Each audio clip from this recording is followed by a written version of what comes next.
안녕하세요. 오뚜TV를 시작하도록 할게요. 네, 오늘은 산소 발생기와 공기청정기와 뭐가 다른가에 대해서 간단하게 소개해 드리도록 하겠습니다. 자, 다음 페이지 넘어가면요. 자, 산소를 어떻게 마시는가? 우선 숨을 들이마시면 산소를 먹는 거 아닌가요? 라고 생각하시죠? 네, 물론 맞아요. 그런데 약속을 지키듯 우리가 충분한 양을 마실 수는 없습니다. 공기 중에 산소는 많아야 20%인데 사실 그렇게 잘 먹게 되지 않죠. 자연스럽게 호흡하듯 먹어야 되는데, 그래서 요즘에 산소 발생기를 가정이든 실외든 많이들 설치를 하세요. 미세먼지와 섞인 산소를 좀 걸러서 구분해서 마셔야 한다는 거죠. 재밌는 사진이 있어서 보았는데 거북이도 산소를 이렇게 좋아한대요. 너무 귀여워서 하나 넣어봤습니다. 자, 오늘 산소 발생기의 원리에 대해서 좀 말씀을 드리고자 합니다. 우선은 PSA라고 Pressure Swing 이라고 해서 압력의 변화에 따라서 그 차이에 따라서 이제 흡착을 하는 거예요. 압력으로 누르고 흡착을 해버려서 미세먼지를 좀 이렇게 빼고 산소만을 좀 추출을 합니다. 뭐 질소나 다른 공기도 있겠죠? 그리고 모아진 산소를 우리가 거주하고 있는 실내에 공급하는 시스템이에요. 참고로 말씀을 드리면은 이 산소 발생기가 흡착을 하면은 아예 이제 많이 흡수를 해버려요. 미세먼지는 안 좋은 그런 성분들을. 대부분 이런 방식으로 많이 만들고요.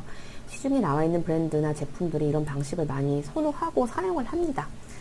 그래서 이거 조금 어려운데요. 이렇게 두 가지로 나뉘어서 산소만 이렇게 모아서 따로 이제 옥시젠 가스로 해가지고 나오게 되는 거예요.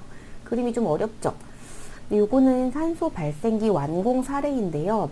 보통 저렇게 산소가 보여지도록 물을 넣어서 기포가 이렇게 뽀글뽀글 나와요. 다음에 영상으로 준비해 볼게요. 물을 넣어두는 이유는 산소가 이렇게 기포처럼 나온다, 발생하고 있다는 걸 증명하기 위해서 하는 거고요.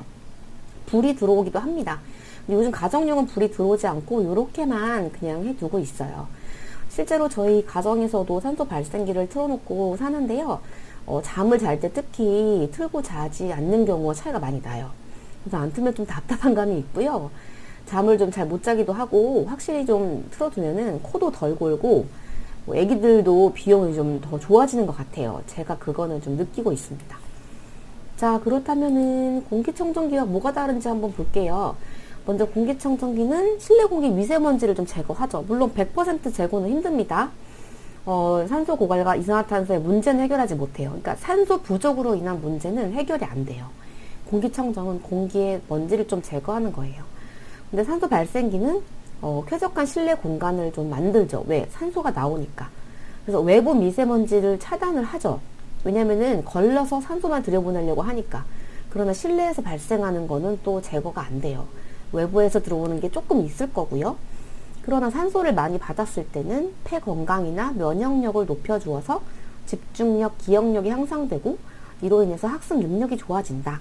네, 학습 능력이 좋아진다는 거는 학생뿐만 아니라 사실 모든 사람에게 좋을 겁니다. 그래서 공청을 틀어도 수치가 우리가 0으로 떨어지진 않죠. 그래서 지금 막 이렇게 미세먼지가 막 있잖아요. 환기를 못 시켜요. 잠깐 시킬 수는 있는데 사실은 좀 용기가 안 나죠. 그래서 산소 발생기를 켜잖아요. 이제 그러면은 실내 산소 농도가 좀 좋아지죠. 깨끗한 공기를 마시게 되는 거예요.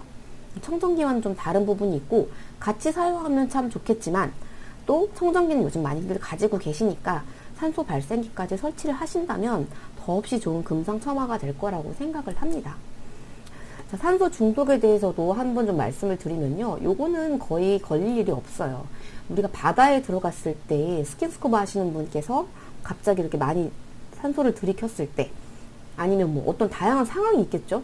근데 일반적인 일상적인 상황에서는 산소 중독이 나오긴 쉽진 않을 것 같아요.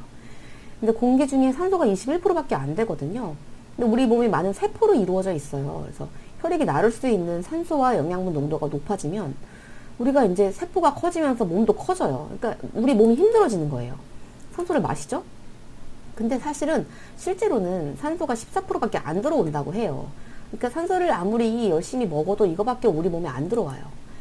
그래서 산소가 1%가 커졌을 때 어쨌든 이 호흡곤란이나 뭐 체온 상승, 이런 문제점이 있습니다. 이건 나중에 나왔어야 되는데 제가 미리 넣었네요. 다음에 더 잘 만들도록 할게요. 네, 오늘 좀 짧게 진행해 보았는데요. 다음에 오토TV 다양한 또 내용으로 다시 한번 찾아뵐게요. 좋아요, 구독 꼭 눌러주세요. 감사합니다.